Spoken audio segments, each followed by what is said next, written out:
You're listening to the ERLC podcast. I've been wearing these clothes for days.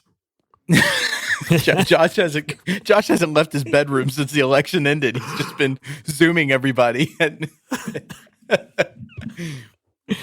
Okay. I still am not entirely sure what we're doing here. Bro, I'm gonna ask you for your top line. I'm gonna ask you for your top line thoughts. You're gonna give us some. We're gonna react to those things. By the time we get done talking, you're gonna have plenty more to say. You can't hear me anymore because you took your headphones off. Hello, and welcome back to this week's episode of the ERLC podcast, where every week we're talking about our work here at the ERLC and focusing on what Christians need to know about the things going on in the world. I'm Josh Wester, and with me on the podcast today are my co-host, Lindsay Nicolay. Hello from our society's version of election Groundhog Day. It really is. And with us on the show, but not here yet, is Brent Leatherwood. Brent is having Wi-Fi issues at the moment, which is, perfect for the guy who knows the most about elections. On the episode, we're going to be talking about the election, but he will be with us shortly. We're looking forward to having Brent join us. And today's show is going to be a little bit different because it is election week and there is so much to talk about. We're going to spend a lot of time reflecting on what we know right now and thinking through this week and the outcome of the election. And we're going to do that when Brent joins us in a few moments. But Lindsay, so we can get started, tell us what else the ERLC has been talking about this week. So we're going to give a rundown this morning, a quick rundown of 3 articles that actually do have something to do with the presidential election. First off, we have one by an intern of ours, Jordan Wootten, and he talks about 3 ways that Christians can mend the political rural-suburban divide. So say that 5 times fast, rural-suburban divide. And he says this: it's undeniable that we live in a divided America, fragmented in almost every way imaginable. This division has not spared the rural-suburban dynamic, but has widened its fissures further beyond just the miles that separate them. And then he goes on to talk about an article by David French and in the New York Times, and he gives his own story about living in a rural area and then in the suburbs and the differences he's seen there. And it's really important for us as Christians because we're called to be peacemakers, and we have seen in the midst of this contentious, drawn-out election how that divide is real and how it affects real people and what we think about each other. So I would really encourage you to read this article and consider how you as a believer can be a peacemaker across those divides. That's really good, Lindsay. And just to put out a plug there, first of all, that Jordan is a stellar intern and he's a really, really capable writer. And so I would commend this piece to our readers if for that reason only. Also, because look, we're always trying to plug the ERLC internships. We have interns with us basically year round. Our big internship is the summer internship. It's usually for people who are in college. And so if you have a college student in your house or you are a college student, we would love to have you spend about 6 weeks with us in the summer. And so you can get more information from that or about the internship at ERLC.com. But we would just about this article in particular, it's important because one of the things that we focus on a lot is how to help Christians escape some of the echo chambers that they live in, and the fact that we tend to think the most about the people that we see and interact with every day. And that a lot of times, because there is this not only physical distance, but even kind of social distance, that word, although that phrase has taken on a totally new meaning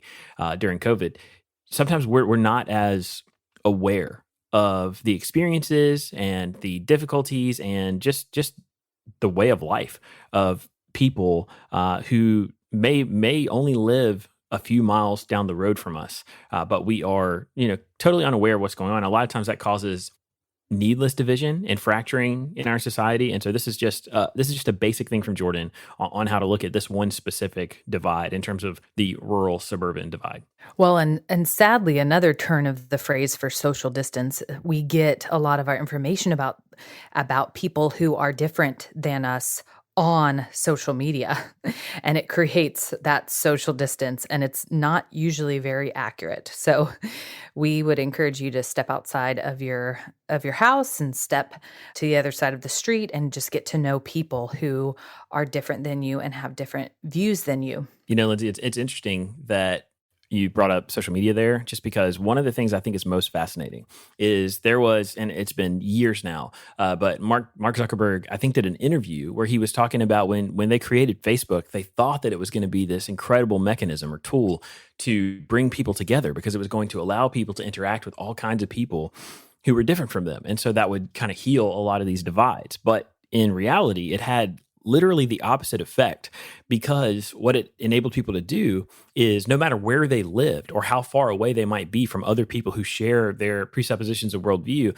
it made it so much easier for them to connect with those people and then find themselves in these kind of digital echo chambers where their own worldview is being constantly reinforced and affirmed. So true. And now we know that the algorithms are set up that way. And just the reality is, given over to our own flesh, we're just naturally going to gravitate to people who are more like us, who affirm what it is that we already think, our preconceived notions. And truly, we really need the Lord and his power to tear down that dividing wall of hostility and to give us hearts of reconciliation and love for our neighbors. Next up, of course, because we can't let an episode go by without talking about an article by Josh Wester. You would think that he pays us to talk about his articles every week just to make him sound really, really good. Although I'll just tell the listeners that you pick the articles that we talk about. It's true. The reality is you're just a good writer, Josh. And this is really important even in our election season. This is part of our primer series, again, that we've been talking about, educating believers on ethical issues and providing them with short books that they can read about a variety of topics.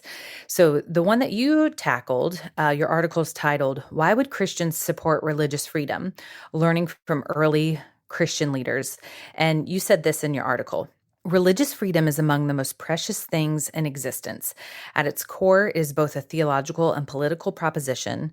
Theologically, to defend religious freedom is to recognize that every person is accountable to God as an individual. No one has the right to decide who or how another person worships.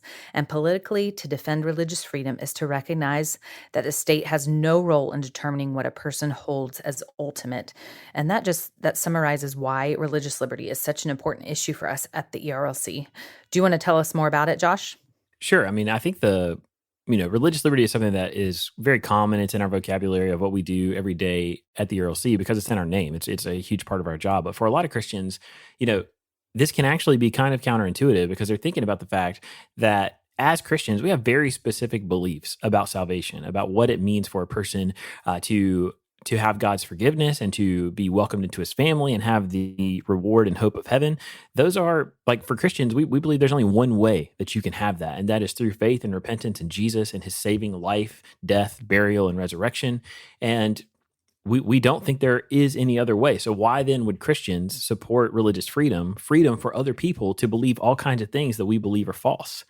And it's because as Christians, we believe, and this is what the history of the church has taught us, that Jesus is the only Lord of the conscience. He's the only one who can command a person to repent and to believe, and that every person who comes to God has to come to God as an individual. And so we can't pass laws. We can't have the government make laws that tell people you must worship this way, you must believe this way, because what that does is create false converts and a false religion. It does not lead to true faith and true Christianity. And so the church, going back for hundreds of years, I mean, there's an interesting history of religious freedom in terms of the Christian church.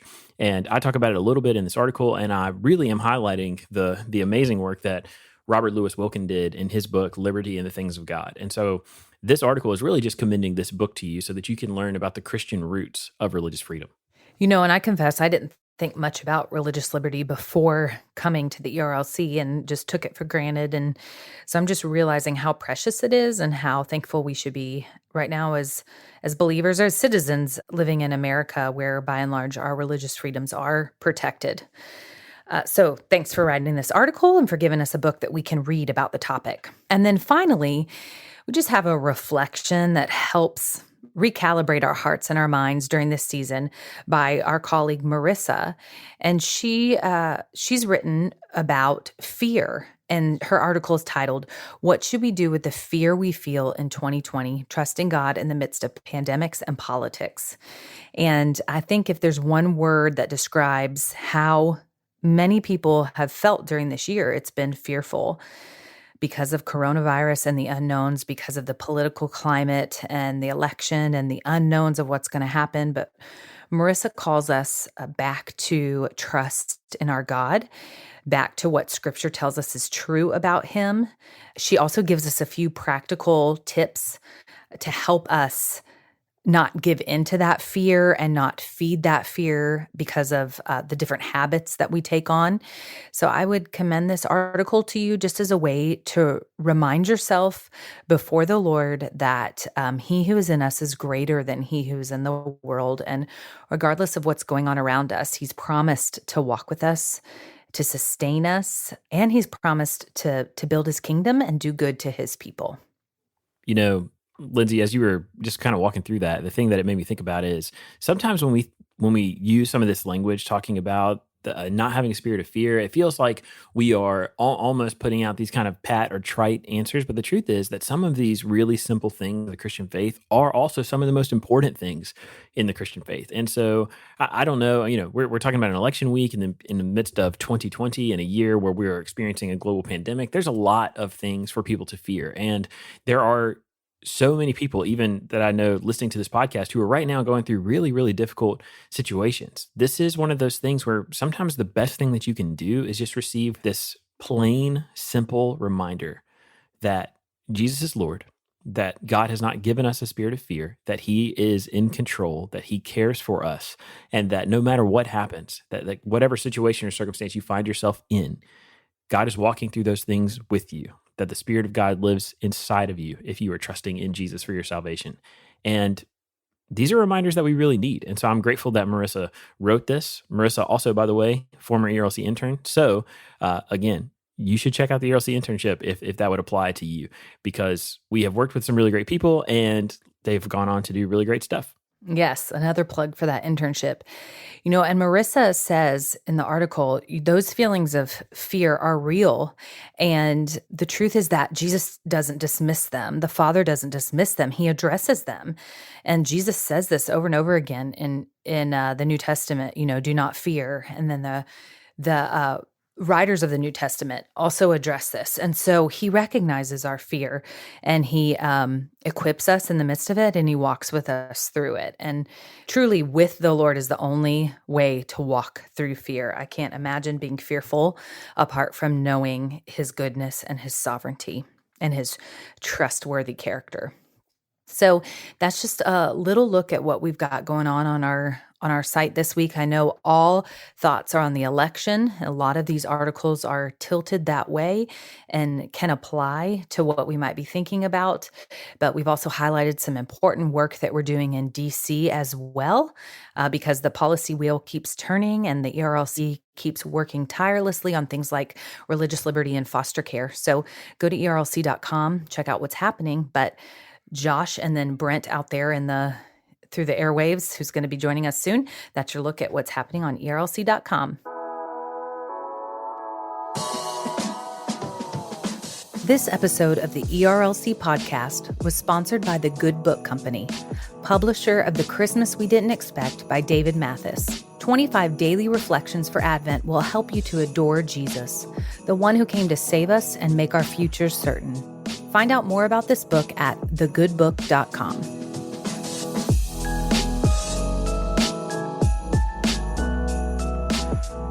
We have Brent with us now, and so we are excited to just kind of come together and have a roundtable conversation. We're recording this on Friday morning as the final results of the presidential election are still being determined. And so, Brent, I guess we should just start with you giving us what are some of your top line thoughts from the week, reflecting on the election and what you've seen. What's on your mind?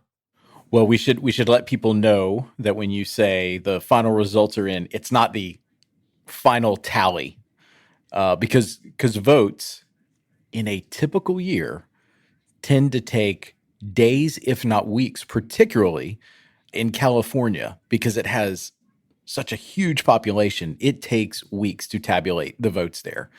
But scientifically, or I guess I should say analytically, we can tell by the number of votes that are in who is likely to win the election. And that's when a call is made for our folks. So essentially, what that leads me to what I would say my top line takeaway is: this is all very normal. It's only because all of us are watching it, all of us are paying attention to it nationally, that you're just seeing the system play out in real time. But at the end of the day, it now looks very clear that former Vice President Joe Biden is on his way to becoming the president-elect. And it appears that the Democrats in the U.S. House have had their majority diminished. And it looks like Republicans are likely to keep the Senate, although we still are waiting for final results in Alaska. Again, very normal.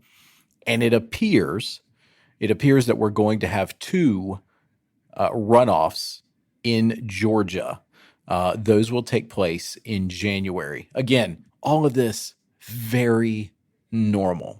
There have been accusations, some of them completely unfounded, others where I think maybe some legitimate questions have been raised, but they have been easily answered or rectified within mere moments. And maybe we'll get to a few examples of those. But it appears that there is no sort of widespread fraud. There is no sort of illegal tampering. It doesn't appear that any sort of outside actors have influenced any sort of vote tallies, as we were fearful that the Russian government or the Chinese government or others may attempt to do. This actually appears to be a very normal election in terms of how it has been carried out. And I think that is something that all of us should be thankful for. Brent, I think that's a really helpful place for us to start, in emphasizing the fact that this is very normal, even in the midst of, a year where we are facing a pandemic, where we do have more people in more states voting by mail. And so we can talk a little bit about some of the issues that has created in terms of ballots being processed. And, I know people have some questions about the integrity of the vote because of the mail-in ballot process. And so I think that's something definitely to revisit. But one thing you said a minute ago that really struck me is I think last night, California was still processing, and you see all these other states where it's like 95% of the vote in, 98% of the vote in, 86% of the vote in. California still had 4.5 million ballots to process last night. And that's because they have such a huge population. And so we forget a lot of times that there are 40 million people that live in California. And so even though they have, more ballots to count than people that live in probably, the bottom 15 states, 20 states, that's still normal. It's still a part of the process. Right. And so, like, you brought up mail-in ballots. So let's talk about that for a minute. Earlier this fall, and even actually beginning late in the summer, when it appeared that more voters were likely, due to the pandemic, were likely to take advantage of the absentee and mail-in ballot process, President Trump was directing his supporters to not utilize that option because he was saying, hey, it's very likely to be fraudulent. I ideally would like my voters to vote on election day. Well, Republicans did that en masse across the country. On the other side of the aisle, polling tells us Democrats were more likely to be concerned about the coronavirus. And so they overwhelmingly took advantage of mail-in and absentee ballots, which again, that is not new to this election. The absentee program has been around for decades, and the mail-in ballot has been something that many states have successfully used in previous elections. So we've got Democrats, by and large, using mail-in ballots. We've got Republicans showing up to physically vote on election day. And guess what? If your state doesn't count mail-in and absentee ballots and even early voting as it is occurring. So that's what happens in Florida. That's what happens right here in Tennessee. As those votes are banked, the Secretary of State, which in each state that is generally the individual responsible for carrying out the election, they will tally up the votes each and every night at the end of the day when the polls close during early voting.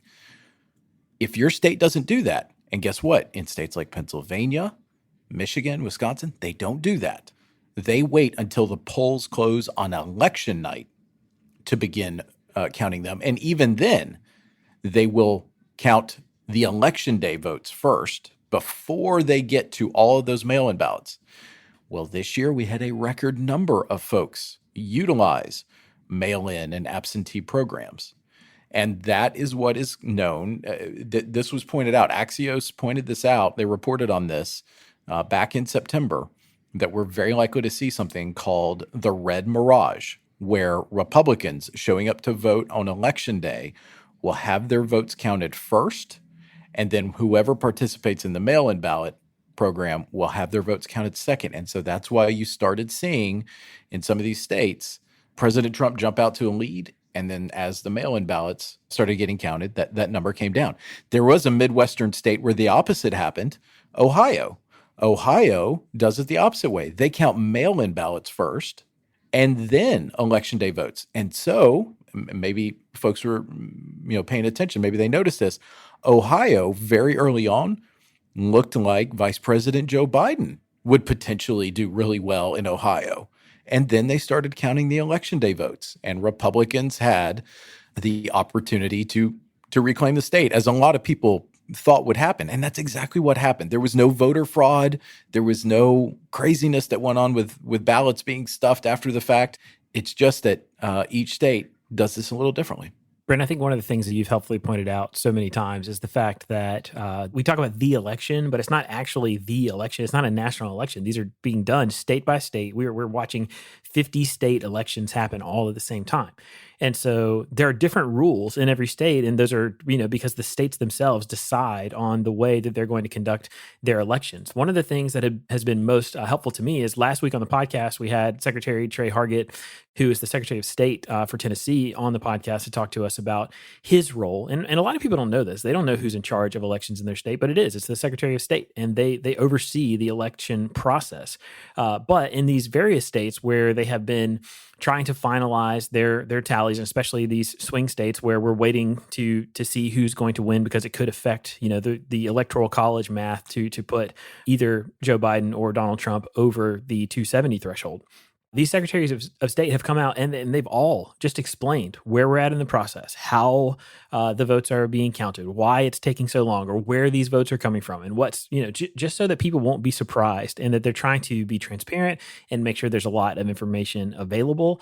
Brent, I think it might be helpful to talk about what happens. There's been some questions about the watchers, these people who are supposed to be, observing the counting process. Can you talk to us a little bit about what is typical, just in terms of the makeup of people who oversee election sites, and then potentially the people who are observing as these ballots are being counted? Okay, Brent. So I am not a political nerd like you and Josh, so I may not have a ton of questions, but I do know that some people are wondering why every state is different.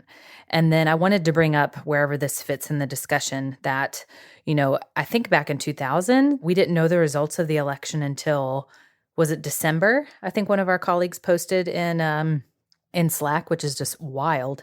But yeah, then it took 36 days for them to process, which is those crazy. results.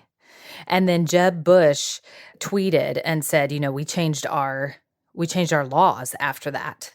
So talk to us about, what that means and what Florida learned from that process, and potentially what we'll learn farther down the road. Yeah, the Constitution gives the responsibility to actually carry out elections to the state. Each respective state is allowed to determine, what elections will look like, what the process looks like to carry them out, what it looks like what the procedures will be after the votes are in. That is, again, very normal. That harkens back to the federalist system that we were established under. So there are some voices out there that I think they're trying to be helpful but they're trying to say, well, we just need the federal government to step in here and make a one size fits all approach. Well, that just it doesn't look the same to have a really heavily populated state like Florida have the same exact procedures as a state that is much more rural, like Alaska, for example, where people literally have to drive in from miles of miles around to get their votes counted. So every state should kind of have that flexibility. I would say that that's what it is. You pointed out Florida. So obviously we all remember, well, most of us should remember what happened in 2000, where President George W. Bush ultimately carried the state over former Vice President Al Gore by a grand total of 537 votes. There were some really unique factors that made that kind of come together. Florida used a really complicated ballot called a butterfly ballot, and it had you actually punch holes in your ballot. And some of those holes, if you didn't punch all the way through, they had what was called hanging chads. We probably all remember what the folks who were counting the votes and tabulating them up, they would hold up these ballots and try and figure out, is that exactly what the voter meant? And so thankfully, after that experience, they did away with that. They modernized things. They decided, and this was one of the important factors and holdings from the Supreme Court decision at the time, was that you just needed to have a uniform way of counting the votes. And ultimately, that's what settled things in Florida. A lot of folks think that the Supreme Court stepped in and said George W. Bush is the winner. No, that's actually not what happened. They just wanted the votes to be counted in the same way uniformly across the state. And so, so Governor Jeb Bush, who was governor at the time, led the effort to just kind of reform some of the ways that they do things in Florida.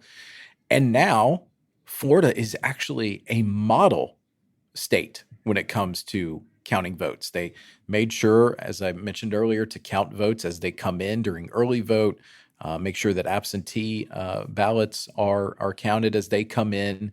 And so Florida is very good, very efficient now. They certainly learned their lesson from 2000. And then, Josh, to go back to your question on these kind of review boards or folks who are observers.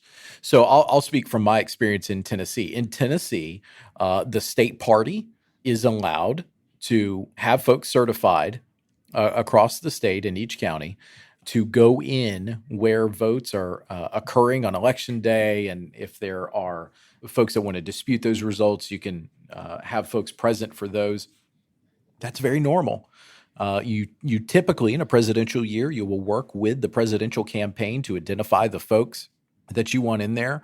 And they are backed up by what's called election day operations. Again, those are generally run by the party and the presidential campaign. And essentially what that is that's a team of lawyers and legal experts who you can call on around the state if there is some disruption, if there's some issue that comes up, maybe a few machines at a polling location weren't working properly, or maybe a precinct opened late and the time frame needs to be extended. I mean, just any number of things that come up. Again, that's all very normal.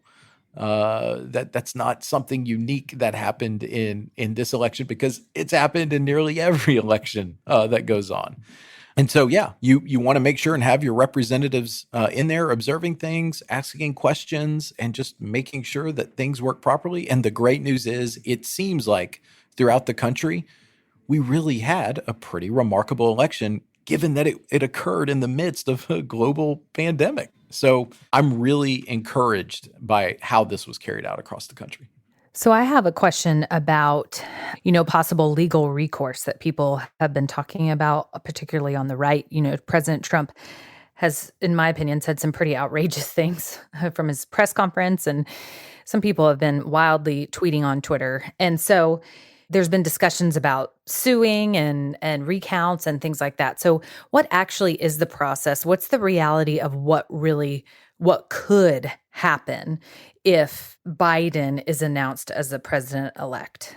Well, so generally, And look, I'm taking a lot of information here based on reading some particular things, and then also listening to the Dispatch podcast, where Sarah Isgur, who formerly worked at the Department of Justice in the Trump administration, she is a fantastic operative. I knew her back when I worked at the state party, and she worked with the Republican National Committee, I think even before that. And so some of this information is coming from her. Generally, when people are talking about legal options following an election, they usually are meaning recounts.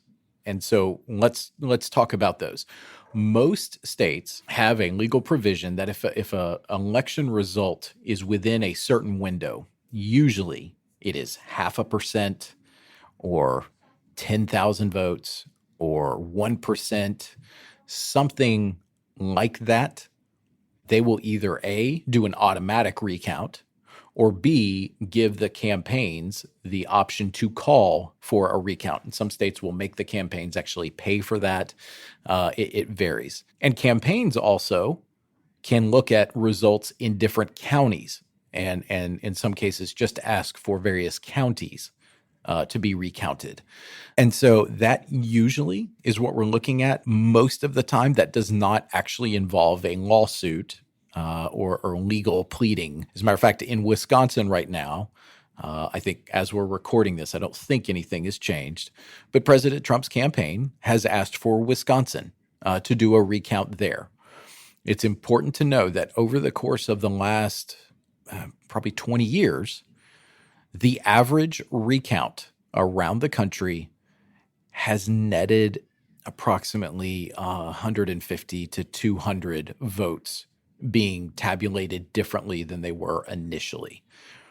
So if you're in a situation where the result is only there's only a disparity of maybe a couple hundred votes, okay, then maybe there is something there that a recount will turn up and could potentially change the result of that particular, whether it's a county or a state, change that particular result. When you're getting into the margins much above that, though, thousands and tens of thousands, which is really what we're looking at now in Wisconsin, I mean, it would be unheard of for a statewide result of that large of a difference to be overturned by a simple recount. There are some other challenges out there.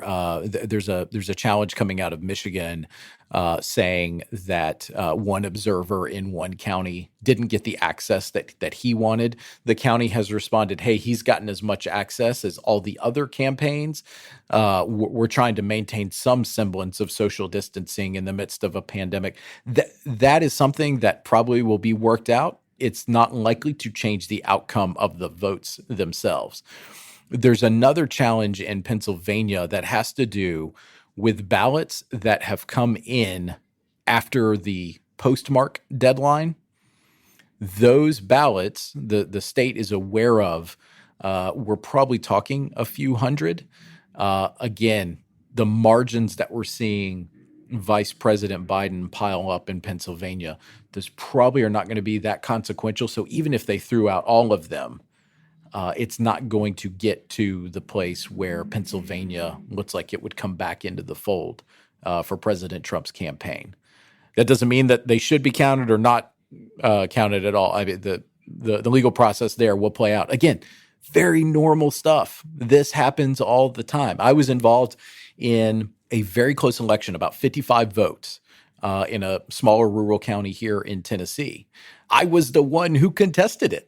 Because it just didn't seem to match up with any of the data that we had. I visited the election commission in this county a couple of times. They brought out the different votes so I could actually see them for myself. And ultimately, I had to drop it because you know why? The county officials did what they were supposed to do and it tabulated. It turns out some of my data was just wrong. That happens. That's very normal. And that's, I just keep coming back to that. There is yet to be any sort of proven allegation of widespread voter fraud across the country. Brent, I think that's a really important point because you're not saying, and none of us are saying that we're not going to find any evidence of voter fraud anywhere on any scale. Probably in an election where this many millions of people participated, historic numbers of people have voted, we're going to find probably in some places isolated cases involving voter fraud. But what we're saying is there is neither historically nor is there likely or any evidence now of any kind of massive or widespread fraud that could have altered the results of this election, particularly the presidential election. The future of the presidency is not hanging in the balance right now based on whether or not votes cast were legitimate. That is exactly right, Josh. And I mean, look, we're going to have these isolated stories that, again, they probably there's some truth there that easily explains what's going on. So earlier this week, there were widespread reports of some like 300,000 ballots that did not get delivered by the U.S. Postal Service. Well, A, if that's true, that's not voter fraud. That's incompetence on the part of the Postal Service. B, once you dig in a little bit, so this was just running like wildfire around social media on both the left and the right. Aha, we actually found it. No, what it is, it actually has a pretty simple explanation. There was, right before Election Day, there was a judge who demanded legally for the U.S. Postal Service to make sure that all ballots get to their intended place where they need to go to be counted. Then there were reports that 300,000 ballots didn't make it to that. That's actually not what happened. The Postal Service, in an attempt to meet what the judge was requiring of them, took them out of the stream, the typical stream of mail, to speed them up in the process to make sure they did get to the various election commissions to be counted. So they didn't have what was called a mail scan that is a part of the normal process. That's not fraud. That's the system actually trying to work to accommodate the number of votes that were going through the mail process at the time. Again, that doesn't mean that maybe somewhere there's not like a bag of ballots that's still waiting in some mail facility in Sheboygan, Wisconsin. But I mean, it's not this widespread thing as we all see on social media that causes us to freak out. And that probably, like, you should take a step back from the election itself. Isn't that what we see all the time in social media? There's something going on in, Seattle, Washington, and social media makes it seem like it's happening right in our backyard. When local authorities there are working it out, they're taking care of the problem or whatever, it's not some national issue. And so we all just need to take a breath right now and realize that we just went through an election that, again, given all the circumstances like a pandemic, it actually seems like it was carried out fairly well by the campaign workers, the volunteers, the election officials. Like, I'm just so thankful for them this week because they seem to have done a fantastic job.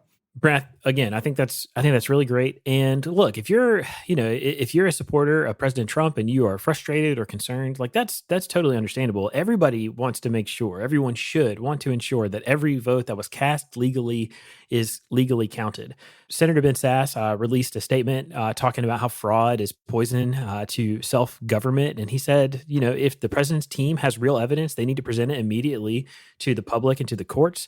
And every legal vote needs to be counted according to the relevant state laws, because and then he said, this is our American system and it works. And I think that's exactly right. Like, all of us are for seeing every vote that was cast legally counted. And so far, there's been no real evidence to suggest that anything different than that has happened.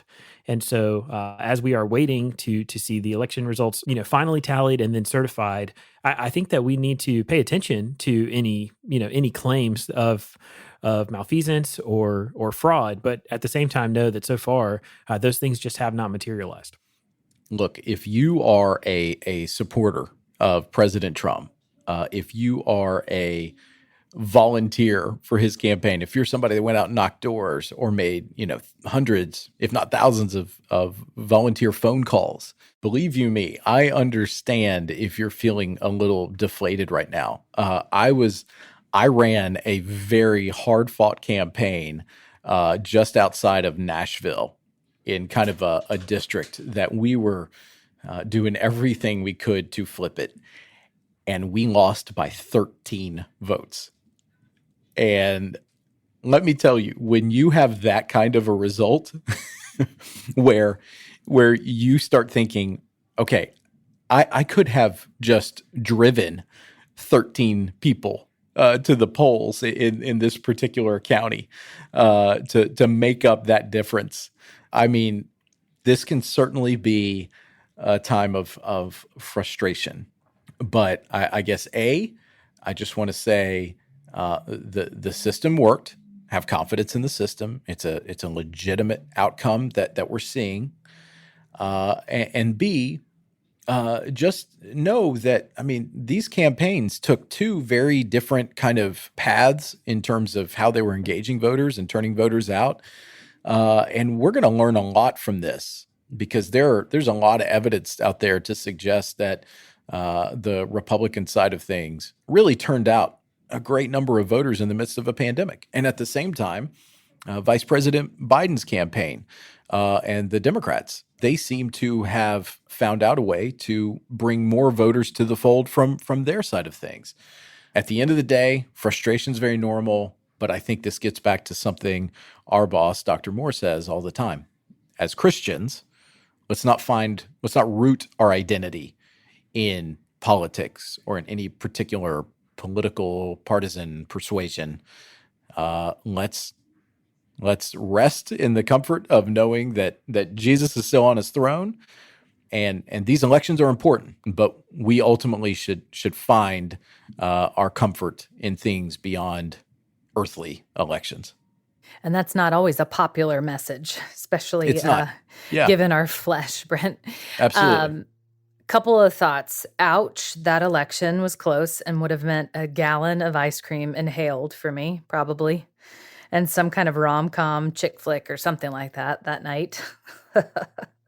13 votes. Oh my. Second, it just reminds me, yes, we, if there's any kind of evidence or of voter fraud or anything like that, we should take the proper legal channels. But it just reminds me how grateful we should feel to be in America, where we by and large do have a voter system that works and that is legal, where our votes count, where things are not rigged and we're not led by an authoritarian, an autocrat, or whatever. So anyway, we are blessed to live in this country for such a time as this.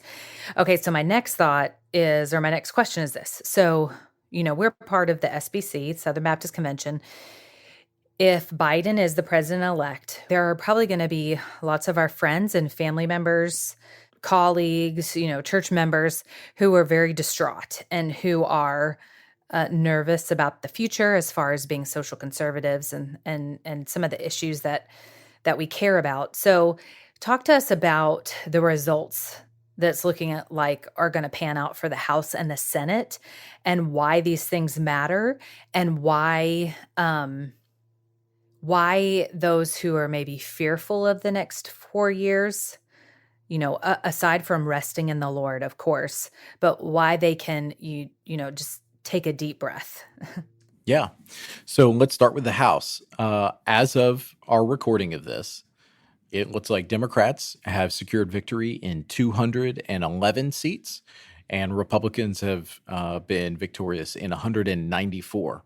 The Democrats have flipped 2 seats that were previously held by Republicans, and the GOP has flipped 8 seats that were previously held by Democrats.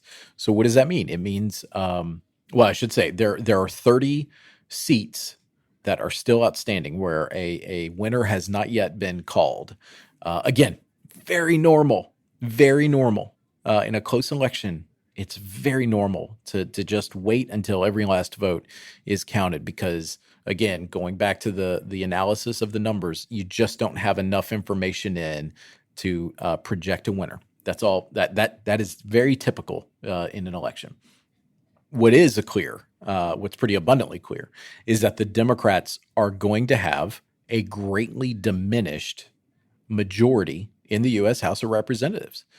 So much so, I even read something last night that Speaker Nancy Pelosi, the current speaker, who has signaled her intent to run again for Speaker of the House, she may have some problems getting the requisite 218 votes that she needs to be reelected Speaker. That's very interesting to me because there's nobody that counts votes in the U.S. House like Nancy Pelosi.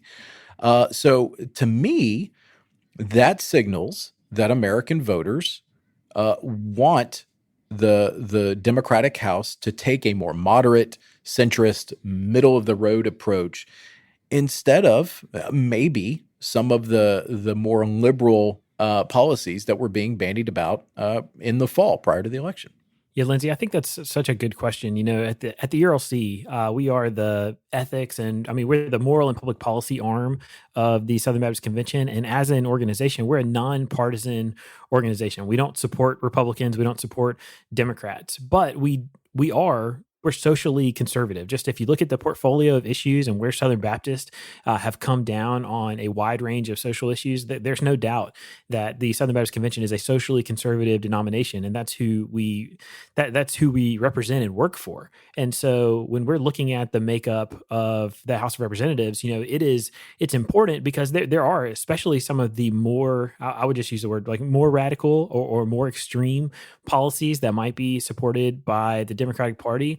The difference between having a large Democratic majority in the House versus a more narrow majority, which is what we're looking at, or it seems to be shaping up here.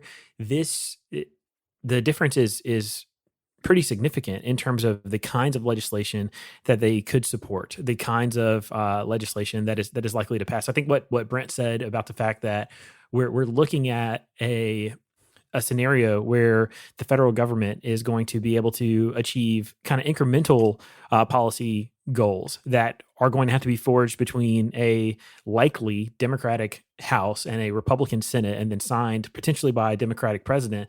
That's going to temper and change and shape the kinds of legislation that gets through in a way that if one party had total control of the federal government would be probably much more extreme than it otherwise would be. Okay, so that's great analysis, Josh. Let's move now to the U.S. Senate. Currently, again, as we are recording this, it appears that Republicans have won 48 seats in the Senate, and Democrats have won 48 seats in the Senate. There are 4 seats remaining that are either too close to call or it's just too early to call. So in Georgia, we've got one race that is just it's not enough there to know for sure that the Republican has won, and then the other one is definitely going to a runoff in January. A lot of folks that are looking at the final votes that are coming in pretty heavily Democratic areas in Georgia, those analysts believe more than likely both seats will go to a runoff in January, which means, hey, for our listeners in Georgia, if you thought you were done with election 2020, oh no, you just got a 2-month extension, y'all. So there's going to be lots of television ads airing in and around Georgia. The other 2 seats, one is in Joshua's home state of North Carolina, where incumbent Senator Tom Tillis is locked in a pretty heated race here. Currently, he is up, and most analysts think that he has banked enough votes to win. But again, there's some really particular election procedures going on. For example, mail-in ballots can be accepted through November 12th in North Carolina. They have to be postmarked by Election Day, but they can be received up until November 12th. So there's just a lot of unknowns about how many folks are taking advantage of the absentee program to mail in their ballots. And so we just have to wait and see on that one. And then the final one is Alaska, where it's still incredibly early. I think right now only 31% of the ballots are in. And so we just don't know yet the outcome of that election. Again, these four the four current results unknown. Still, that's all very normal, very, very normal. But most folks think that if Senator Tillis is reelected and in Georgia, Senator Perdue is reelected, that gives Republicans 50 votes, and that means they will retain control of the U.S. Senate.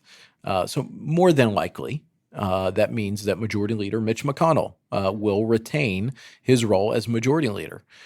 And backing out from the Senate, taking the House, taking the House results, the Senate results, and what has happened on the presidential side, my takeaway from just looking at all that from a macro perspective is it seems to me that the American voters are trying to send a very clear signal that they want these sides to come together and they want to forge a middle-of-the-road coalition. What do I mean by that? They want former Vice President Biden, who very likely is going to be president-elect. They want him to work with the Senate and the House. They reduced the Democratic margins in the House, and they reelected, more than likely, a Republican Senate.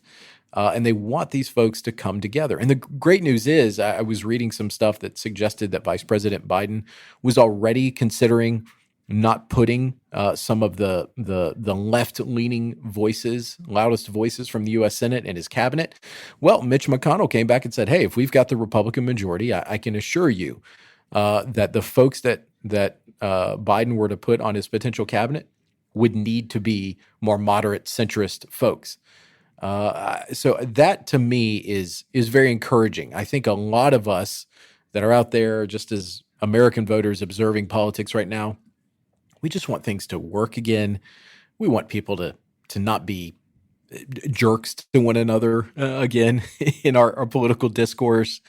And look, we need that because we are in the midst of this public health crisis, which I know the election has sucked up all the oxygen in the room.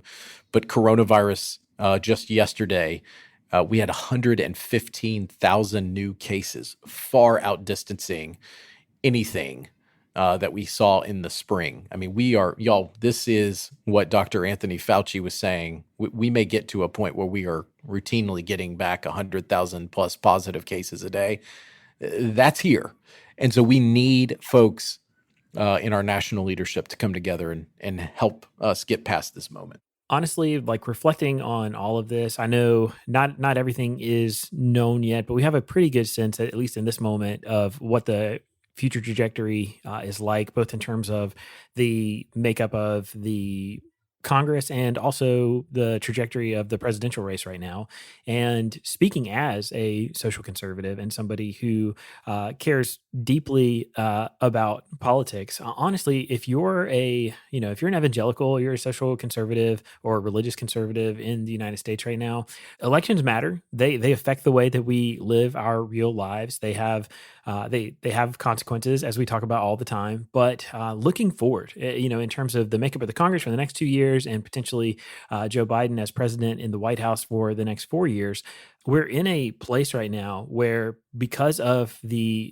particularly because of the makeup of Congress, where there's not a lot of concern for some kinds of radical shifts. There's not, we're not watching America lurch toward secularism or some of the other kinds of more extreme fears that are out there on the right about what it would look like to have a Democratic president in the White House.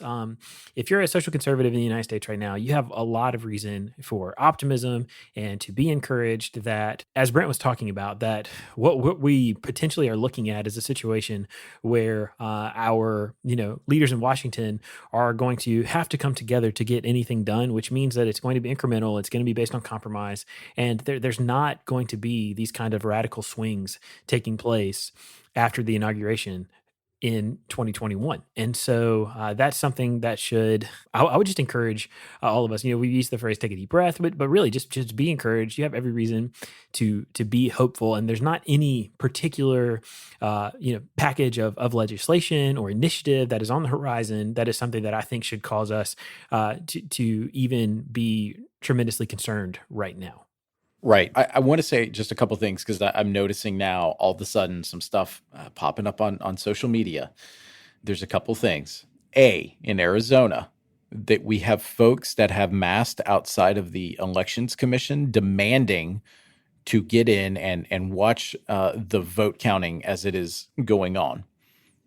I should point out for listeners who are in Arizona, the local Elections Commission, they have set up a 24/7 cam where you can watch via live stream all that is going on. And at the same time, there are confirmed representatives of President Trump's campaign in the building who are physically watching the recount going on, as well as Joe Biden and officials from each of the state parties. So that is happening there. As a matter of fact, that's happening in election commissions across the country. Don't fall prey to this. And then there is another thing. One of the voices in talk radio has just pointed out that Vice President Biden is winning more votes than down ballot Democrats in various places. Okay, I want to say something very clearly. This happens every election. At the top of the ticket, whether it's president in a presidential year or a statewide election like governor or senator, whomever's name is at the top will always receive more votes because that is the highest profile election going on. And that's the one that voters are most comfortable with. And then they get into the ballot and they see, oh, wait, there's other people running for other offices. I have no idea who these people are. Look, we could have a podcast all on civics. We're not going to go there. But a lot of voters just get intimidated by that. And so what do? They don't fill out any of those remaining spots. It is so incredibly common to have ballots where only one office is filled in, and it's the office for president. That is a phenomenon known as undervote. And believe you me, as somebody who has worked on campaigns and for all kinds of campaigns around the country, that is incredibly frustrating. But voters do that, and it's totally normal to see that kind of disparity from the very top of the ticket all the way down. Undervote is a thing, and it's real. So it's not just something, again, that's unique to this campaign. I'm just saying this to lower the blood pressure, lower the temperature of folks who are looking for any little thing and want to say fraud. Y'all, that's not fraudulent. That's just unfortunately the way that American voters behave when they get into the ballot booth. So yeah, but again, circling back to what you said, Josh, I think there's a lot to be thankful for here that our system has carried out 50 different state elections at one time, and that is our national election. And again, I'm just so thankful for the election officials and volunteers who are doing hard work, especially as these counts get finalized here in just the next few hours, maybe next couple of days. That was really great. All right, so let's be honest. That was your look at this week in culture, because that's all we're talking about. Because that's the only thing happening. Yeah, but we shouldn't miss that there were other things that happened in culture this week. So across the pond, our friends in the United Kingdom and honestly all of Europe, they're dealing with a new wave of coronavirus infections. It was announced this week from British Prime Minister Boris Johnson that the UK would be going back under a lockdown. And thankfully, this lockdown does not seem to be as stringent as the one that they did back in the spring. But that is very much happening there. Elsewhere, while we're talking about folks overseas, Scotland's favorite son, Sean Connery, he passed away at the age of 90 this week. What a fantastic actor, and what a great career. Man. Yes, so sad. It's so sad. And I mean, Connery is my favorite Bond, and every time I think of him, I say Scotland forever. He was iconic, and what a loss. What a loss in this. It's still 2020. So, of course.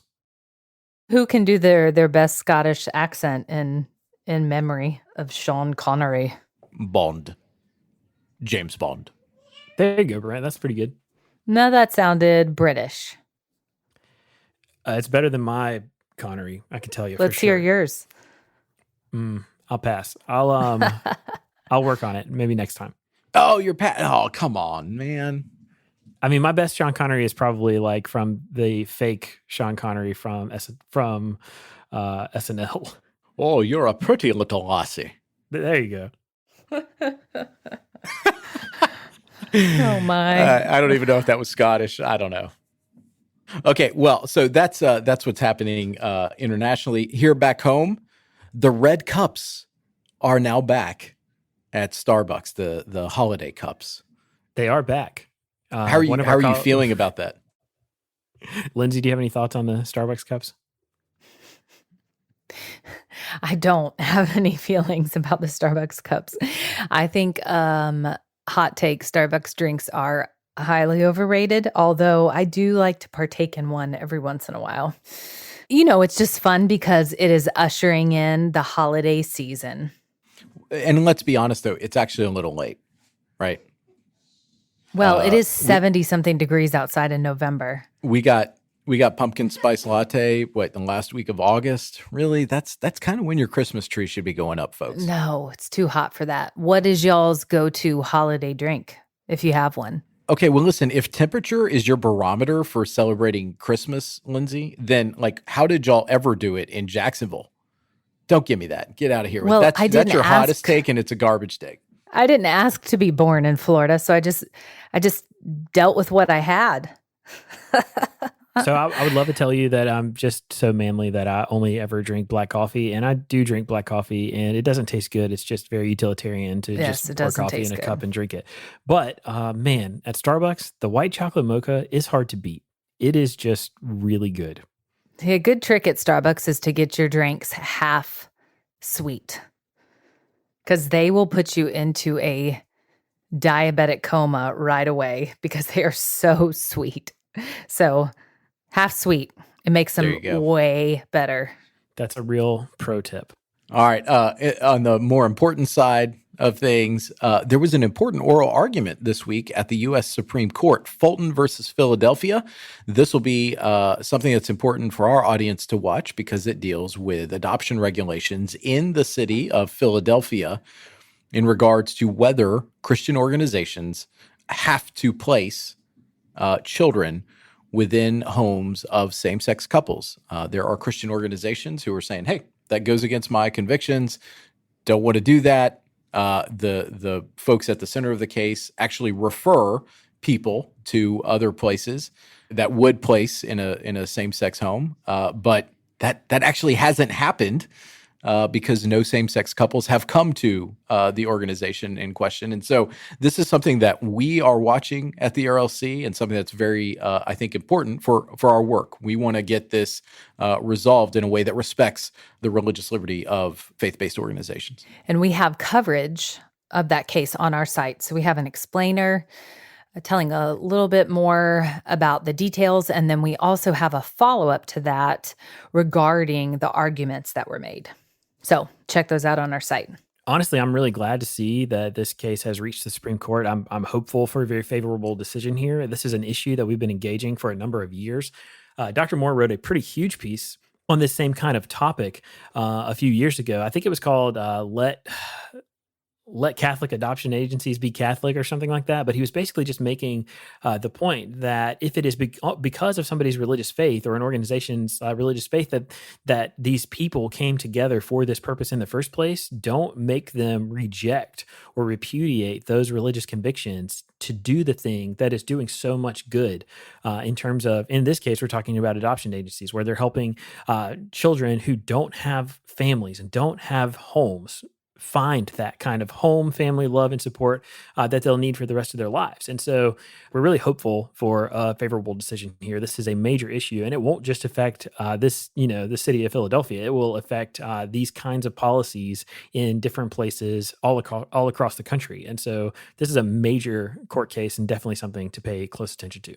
Okay, folks. Before we hang up this call or end this podcast, so in the West Wing, which it's not an ERLC podcast unless there's a great West Wing reference, this one's a great one. There's this big plot line about Pluie and who is a wolf and the wolves only highway, and they really want to create this thing, and it actually happens on Big Block of Cheese Day. And if that doesn't mean anything to you, you need to go and watch the West Wing because it will help you out. By the way, Big Block of Cheese Day was actually started by the Baptist. John Leland took it to Thomas Jefferson. So there you go. That happened before the whole James Madison storyline in the West Wing. But anyway, too much going on there.